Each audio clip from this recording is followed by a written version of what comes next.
Um, that was LeBron James coming up to me, unexpectedly, I might add, to confront me about making sure that I mind what I say about his son. Can't repeat the words because they ain't suited for FCC airwaves. That's what he was doing. I thought long and hard about this over the last few hours because I had no intentions, Molly, of talking about this at all. Yeah. And the reason why is because it was a one-on-one, I wouldn't say a conversation, but it was a one-on-one confrontation. But then I wake up and everybody from ESPN and my agent and everybody else were sending me that this thing had gone viral. And so ultimately it was unavoidable, and that is why I have to discuss it now. That wasn't a basketball player confronting me. That was a parent. That was a father.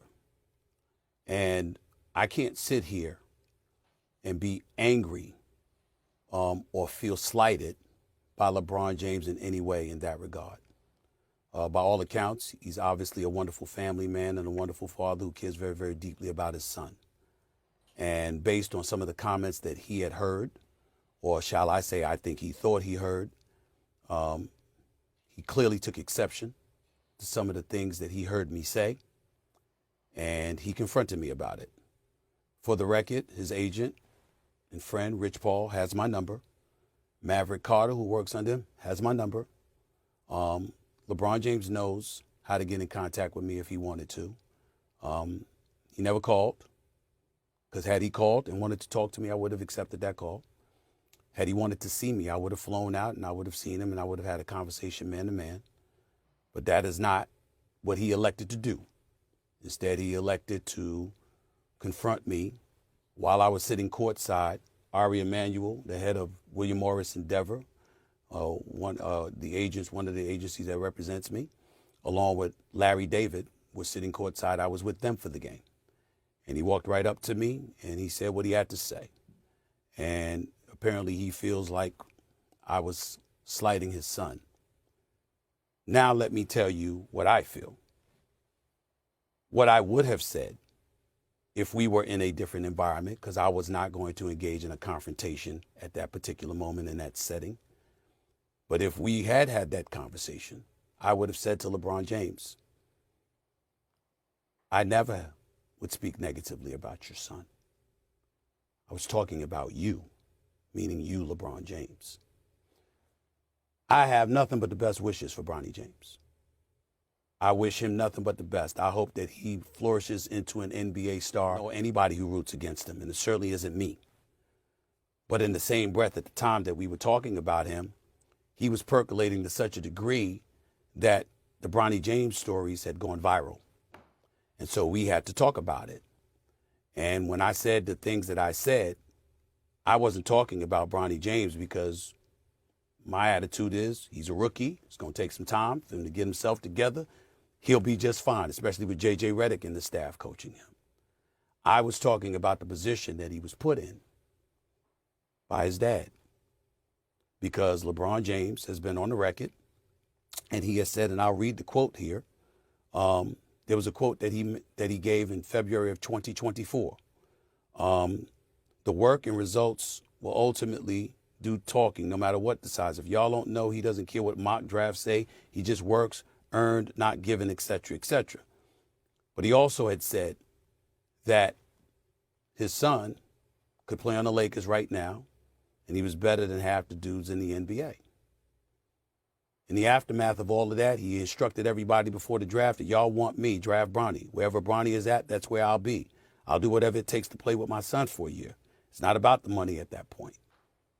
My point months ago was that because of who you are, and to hear what he had to say, it was all about his son.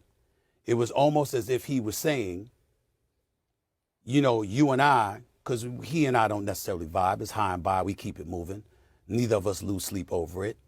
And it's been that way for years. But it was like he was saying, keep that between, if he was thinking that anything that I said about Bronny was a result of him. And in that situation, again, I wasn't talking about Bronny. I was really, really talking about him because of the position that Bronny was in. But I really understood where he was coming from. He was very, very upset. Yo, yo, yo, it's Big Ant the spokesman, man. We back. Another edition of Urban Politicians TV, UPTV. Make sure you stay on your pivot at all times, man. Had to come tap in as so much went down in the NBA last night. I don't even really know where to begin. And they've been saying that the viewership been low and the engagement been kind of slow. But I can tell you this gonna turn it all the way back up for shit show. As also, the Lakers got the Celtics Saturday night. Luka Doncic get his opportunity for the revenge. And people most definitely not going to be tuned all the way in. And I had a link in the description where you can watch the clip in the beginning in full. It is Stephen A. Smith spoke on it in more detail. But I tried to get y'all the gist to kind of understand the context that he was pushing from his side of the story. And we seen it go viral last night. LeBron pulled up face-to-face in real time, and as Stephen A. Smith said, he pulled up as a father. Now, I do hear what Stephen A. Smith is trying to say. I'm doing my job. I'm talking about the trending topics. I'm speaking on these things, but LeBron is feeling like, hey, what you going at him for is partially because me and you ain't really rocking as much as we used to, and you riding him on the back of me and my name and things. And I ain't gonna lie, for Stephen A. Smith, that is exactly what you're doing, whether that's your intention or not. You are riding on that topic because that is LeBron James' son. Then when you came out last month, we not going to sugarcoat it for Stephen A. Smith. You got a phone call about it and things, and this is what you had to say after you had went on the show. I am pleading with LeBron James as a father. Stop this. Stop this.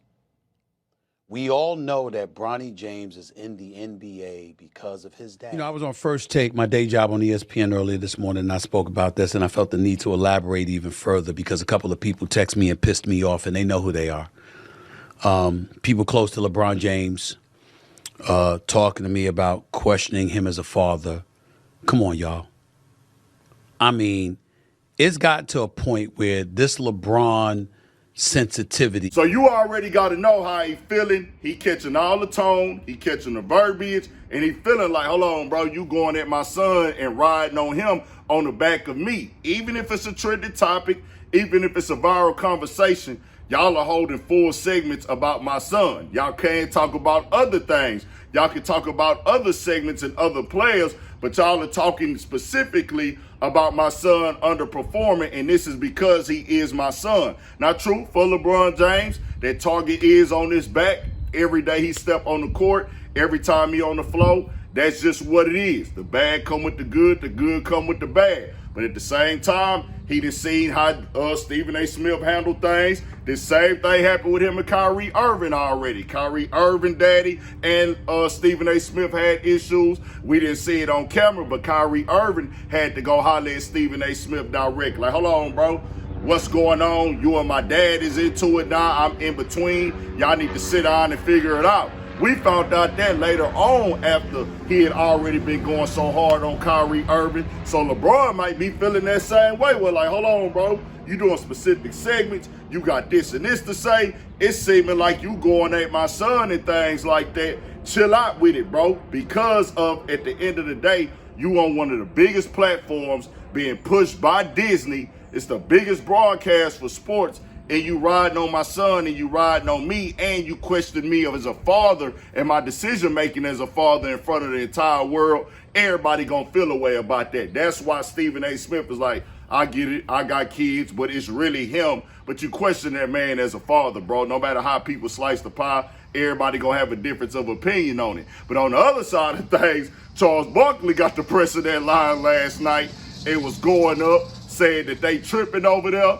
And y'all is covering the Lakers only when we got the Cavs going crazy. We got the Thunder going crazy. I do understand why, though, a part of it. And we need to transition that in the game to cover the other winning teams. But we know the Lakers, they got the market. They got the teams that people want to cover. But they're like, why y'all talk about the Lakers every day? He dissed what ESPN is doing with them right now. He talked about them GOAT debates between LeBron and Mike that they still have it over there, that Stephen A. just had the day before yesterday, and said, this shows me if you doing this on TV, you got no talent if you still having these debates on camera. Warriors are doing great. But that's because you fools on other networks, which we going to become fools next year. We be working on that network. Between that and this lame LeBron Michael Jordan debate, which is lame. I've said it for years. The only people talk about LeBron and Michael is people on television who got no talent to talk about anything else. I've been saying that for years. I ain't hanging on to the 90s.